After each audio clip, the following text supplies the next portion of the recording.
दोस्तों अगर शरीर को स्वस्थ रखना है तो हंसना जरूरी है, और हंसने के लिए हमारे चैनल हिंदी जोक एवरीवन को लाल बटन दबाकर सब्सक्राइब कर लीजिए, और बगल में जो घंटा है उसको दबाकर ऑल नोटिफिकेशन ऑन कर लीजिए, ताकि हमारा वीडियो सबसे पहले आपके मोबाइल में चला जाए।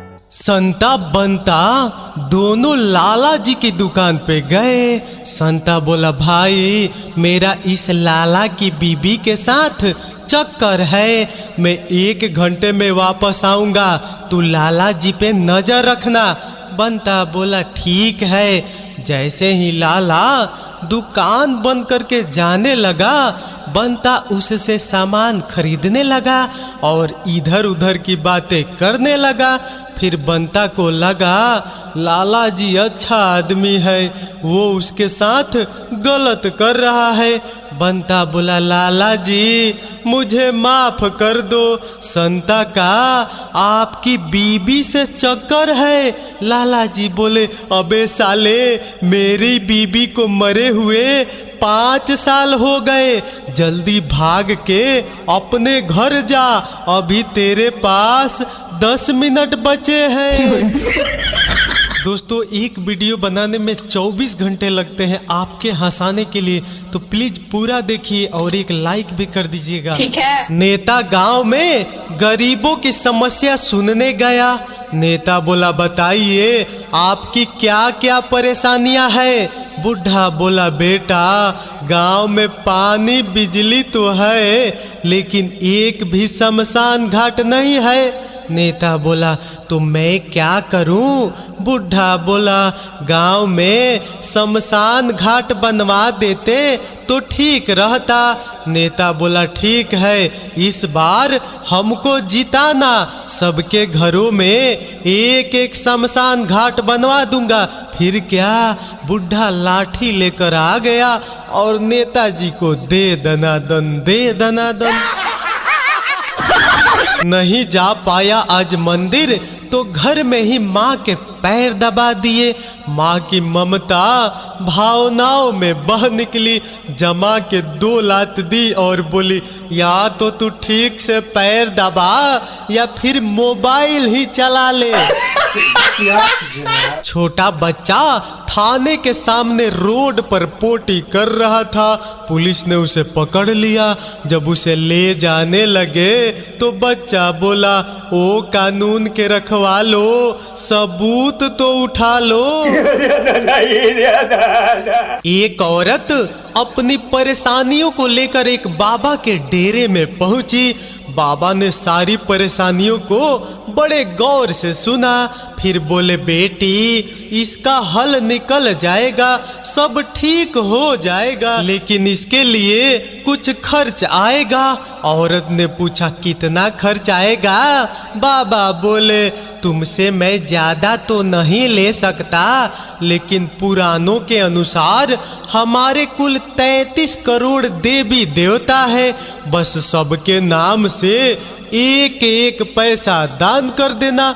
औरत ने मन ही मन कैलकुलेट किया तो बाबा के हिसाब से कुल खर्च 33 लाख रुपए आता था। औरत भी चालाक थी, उसने कहा, ठीक है बाबा जी, आप बारी बारी से सबका नाम लेते जाइए, मैं 1-1 पैसा रखते जाऊंगी। बाबा डेरे में अभी भी बेहोश है। महिलाओं को कमजोर ना समझे, कई तो इनकी वजह से ही बाबा बने हैं। एक आंटी अपने बेटी के साथ बस में जा रही थी। कंडक्टर बोला, कितना का फाड़ू। आंटी बोली, मेरी बेटी की आधी और मेरी पूरी। पति बोला, एक काम वाली बाई रख ले। पत्नी बोली, नहीं चाहिए। पति बोला, क्यों। पत्नी बोली, तुम्हारी आदतें मैं अच्छी तरह से जानती हूँ, भूल गए पहले मैं भी काम वाली बाई ही थी। एक लड़का शादी के लिए लड़की देखने गया। उसने बहुत देर से सूसू रोक रखा था। बाद में लड़की से बोला कि सूसू करने की जगह दिखाओ। लड़की शर्माते हुए बोली, पहले आप दिखाओ। पप्पू अपने ससुराल में गुरुजी का प्रवचन सुनने गया। गुरुजी बोले, जो जो स्वर्ग जाना चाहता है वह अपना हाथ ऊपर करे। पप्पू की बीबी और सास ने हाथ ऊपर उठाया। गुरुजी ने पप्पू से पूछा, क्या तुम स्वर्ग नहीं जाना चाहते? पप्पू बोला, यह दोनों चली जाएगी तो यहीं पर स्वर्ग हो जाएगा। गुरुजी अपने चेलों से बोले, इस ज्ञानी पुरुष को अपने टीम में शामिल कर लो। पप्पू अपनी बीबी के साथ स्टेशन पर ट्रेन का इंतजार कर रहा था। तभी एक गाड़ी आई जिस पर लिखा था बॉम्बे मेल। पप्पू भाग कर ट्रेन में चढ़ गया और अपनी बीबी को बोला, जब बॉम्बे फीमेल आएगी तुम उसमें आ जाना। शर्मा जी और गुप्ता जी सर्दी के मौसम में चीन घूमने गए और होटल में एक ही कमरे में ठहरे। होटल में गीजर काम नहीं कर रहा था। शर्मा जी खुद भी नहीं नहाए और गुप्ता जी को भी नहीं नहाने की सलाह दी, लेकिन फिर भी गुप्ता जी नहाने चले गए। नहाने के बाद ठंड में कांपते हुए बाहर निकल के गुप्ता जी ने देखा शर्मा जी 2 उबले हुए अंडे और एक केला खा रहे हैं। गुप्ता जी को भी बहुत भूख लगी थी। बेल दबा के वेटर को बुलाया, लेकिन वेटर उसकी बात ही नहीं समझ रहा था। गुप्ता जी ने शर्मा जी से पूछा, तूने कैसे समझाया?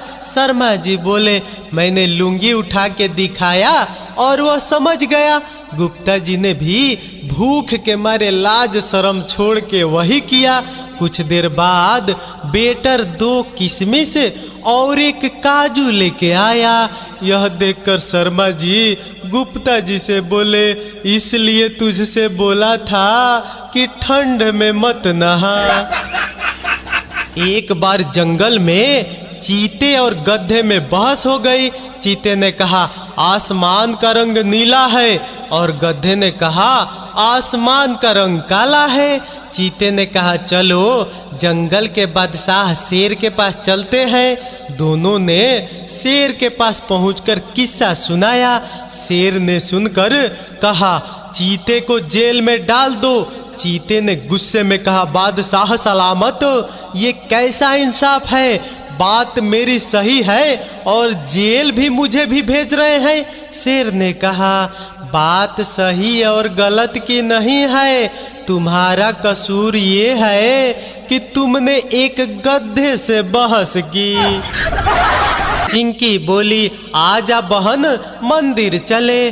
पिंकी बोली, चल बहन, और भगवान से दुआ करना कि मैं इस बार फेल हो जाऊं। चिंकी बोली, पर तू फेल होना क्यों चाहती है?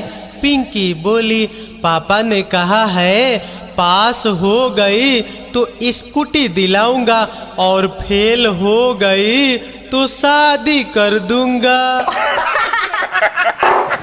एक डॉक्टर घायल मरीज से बोला, जब कार एक महिला चला रही थी तो तुम्हें सड़क से दूर चलना चाहिए था।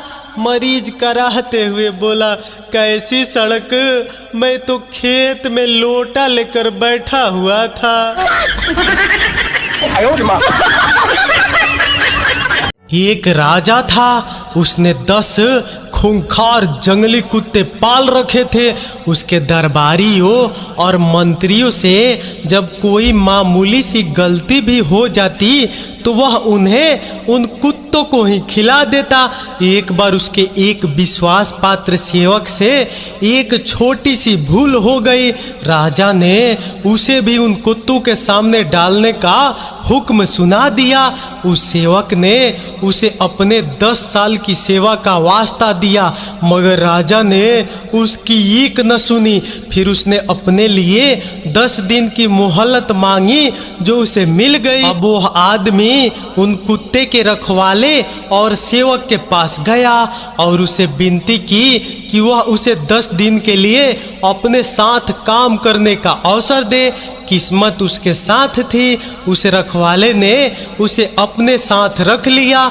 10 दिनों तक उसने उन कुत्तों को खिलाया, पिलाया, नहलाया, सहलाया और खूब सेवा की। आखिर फैसले वाले दिन राजा ने जब उसे उन कुत्तों के सामने फेंकवा दिया तो वे उसे चाटने लगे, उसके सामने दुम हिलाने और लौटने लगे।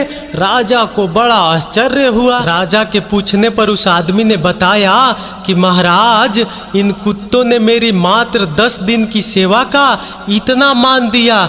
बस महाराज ने बरसों की सेवा को एक छोटी सी भूल पर भुला दिया। राजा को अपनी गलती का एहसास हो गया और उसने उस आदमी को तुरंत भूखे मगरमच्छों के सामने डलवा दिया। सीख, आखिर फैसला मैनेजमेंट का ही होता है, उस पर कोई सवाल नहीं उठाया जा सकता। सभी कर्मचारियों को समर्पित। वाह मोदी जी।